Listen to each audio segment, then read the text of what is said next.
Hey Megan, it's Dr. Scott. Has some feedback for you on your visual analysis draft. Quick reminder of what I'm looking for in this assignment. One is a thesis statement that's clear and focused. It has strong supporting reasons. And when I think of supporting reasons, I think of the body paragraphs and how the body paragraphs are connected to the paper's overall argument. I'm also looking for supporting details, using good detail from the murals to support your argument, and also explaining how those details back up your argument. Organization and transitions, making sure that you have a good reason why you're placing ideas in the location you have them, and using some language to explain how things are connected, and kind of use turn signals, if you will, in your writing. Integrating paraphrases, and I'm also looking for MLA formatting, integrating a visual and a paragraph without any be verbs in your writing. So I think we kind of need to focus on the thesis statement here with your draft. We can maybe talk a little bit about supporting details, but I think right now for me the argument that you're trying to get across, it's trying to do two things. You're trying to say something about the murals and how the murals are representing. I think you're doing a contrast, like how the murals represent education versus how they represent labor. And I'm interested in that. I think that could be a really interesting argument. What's confusing that, though, is that there's also an argument that you have that's like your argument about labor and your argument about education. And the two are not the same. So one is like how education and how labor is represented in the murals. Like how is Dafford, how are those murals communicating something like the value of education or the value of, or how we should value education or how we should value labor. That's a different argument than, hey, I don't think we value the trades enough. That's a whole different argument. So there's places in your essay where it's like, all right, I don't see how that's necessarily related to the murals. It's related to the content of the murals, but not how the murals are trying to get something across. So for me, that really kind of needs to get figured out between now and the revision, making sure that there's kind of like a clear argument that's about how the murals are trying to convey an idea, not necessarily you coming up with an idea about labor or about education. So I just want to kind of make that really clear at the outset. So I really kind of noticed that here in the thesis statement. And I'm not exactly sure what the thesis statement is, which is fine. It's a draft, and you don't necessarily need to have it figured out. But currently we're seeing a large put. Like for me, this is like, all right, she's got something to say about education and about labor, and I see that here, but that doesn't necessarily tell me about like the message that you're kind of seeing in the mural and how that message kind of comes across. So what I'm going to do, and do talk to me about like where the argument might be going. Writing center visit could probably be helpful in discussing that.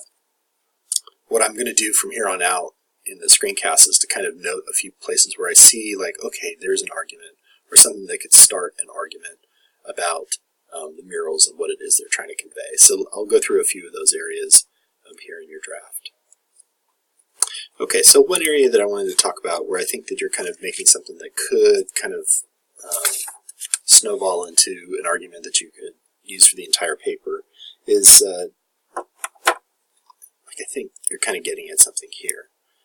So they wanted to highlight that going to school brings you joy and opportunity you won't get anywhere else. So, okay, I don't know about opportunity you won't get anywhere else. I don't know if that's like the comparison with like labor unions and how maybe your argument is that the murals seem to privilege or value training and education over manual labor. I don't know if that's necessarily what you're kind of getting at there, but I can kind of see, we've talked about this a little bit, how like going to school is enjoyable or something like that. You don't actually see the labor of teaching and learning necessarily in that mural. And that could be an interesting critique that you have there. I don't know how that gets you to compare against the labor mural, except in like maybe the actions that are being represented. And that takes me to the second place where I think that you have something that you kind of, I love the detail that you have here. I think how they represent the action of labor versus the acting of teaching and learning, I think could be kind of interesting, and doing a paper that kind of contrasts like the different actions that are represented in the murals. There is this, in the education mural, like you said earlier, there's a lot of focus on throwing a football and flinging a frisbee or something like that. But in the labor mural, like there's a lot of focus on what that man is actually doing, and the way that it's represented, it's kind of it's something that we should be looking up to. At least that's the impression that I get, and I think that you're kind of on board with that as well. So maybe a contrast between actions, like one argument, and you have to kind of decide on what the overall argument of the paper is going to be. But if you think that the murals do a good job of showing the value of manual labor compared to like white collar or education or jobs that require advanced degrees, they do that in the way that they depict different actions. And so comparing this right here to what's going on in the education mural, that might be something that can kind of that could work, I think, in a revision. I also think, I do want to say that I think it's really interesting that you're talking about the placement of the murals. I think I'm with you. I think I agree that the labor union mural, it being away from the major murals, I think, like the Front Street murals, I think that that doesn't necessarily make them less important. I also think that because they're over by a working class bar, like, to be honest with you, I think that there's something to that as well. But I think that the placement is kind of interesting and something that you can kind of explore. So I think the overall argument, to kind of sum up what needs to happen, well, I think focusing on what the argument is right now. What's the message that's conveyed by the murals, and how do the murals get that across? That how is your body that's your body paragraphs. One way is they get an argument across is through the use of,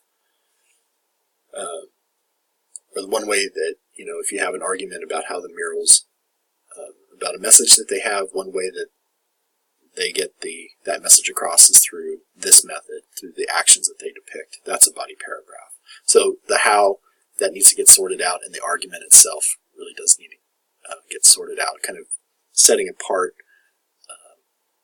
your arguments about labor and about education as a separate issue, and how labor and education are represented in the murals, getting that distinction clear.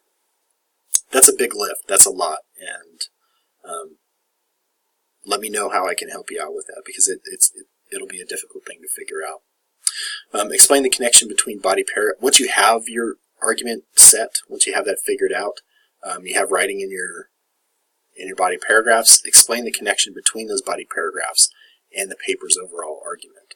So how does the paragraph about, once you settle on your argument, you'll need to make sure that it's clear how your body paragraphs are helping to support that argument. And then within your paragraphs, you'll have details from the murals, and you have a great eye for details in this paper, making sure that you explain how those details support the paper's overall argument. Then I'm also looking for other items like organization, paraphrases, visuals, eliminating some B verbs, and MLA formatting. But honestly, right now, it's that right there. That's huge. I'm happy to help you out with that. If you want to send me an email and we can figure out a time to chat, or if you just want to chat over email, that's totally fine.